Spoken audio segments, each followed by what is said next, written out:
Reality. Love marriage versus arrange marriage. It's not about choosing which is better.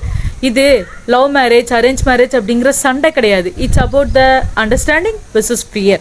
Parents என்ன சொல்றீங்க, love பண்றேன்னு சொன்னா no சொல்றீங்க. Love பண்ணி கல்யாணம் பண்ணிட்டாலே அவன் லைஃப் வந்து சீரழிஞ்சு போயிடும் அப்படின்ற வரைக்கும் வந்து ட்ரேட்மார்க் செட் பண்ணி விட்டுறீங்க. ஏன்னா அவங்க பார்த்த லைஃப் அப்படியா இருக்கும். சிலர் வந்து லவ் மேரேஜ் பண்ண பிறகு அவங்களுக்கு வந்து இன்ட்ரெஸ்ட் போயிடும்.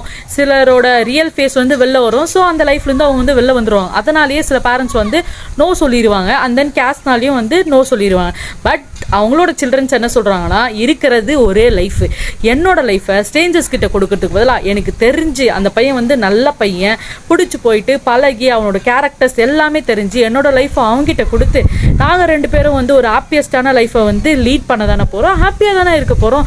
ஏன் நோ சொல்கிறீங்க அப்படின்றது சில்ட்ரன்ஸோட கருத்து. ஆக்சுவலாக 2 பேருமே at the end of the day ஒரு ஃபியரில் தான் இருக்காங்க, பயத்தில் தான் இருக்காங்க. லவ் மேரேஜும் வந்து சக்ஸஸ் ஆயிருக்கு, அண்ட் தென் அரேஞ்ச் மேரேஜும் சக்ஸஸ் ஆயிருக்கு. ஸோ இதில் இருக்கக்கூடிய மித்து என்னன்னா, நம்ம லைஃப் ஹாப்பியாக இருக்கணும்னா மேரேஜை சூஸ் பண்ணுறது கிடையாது.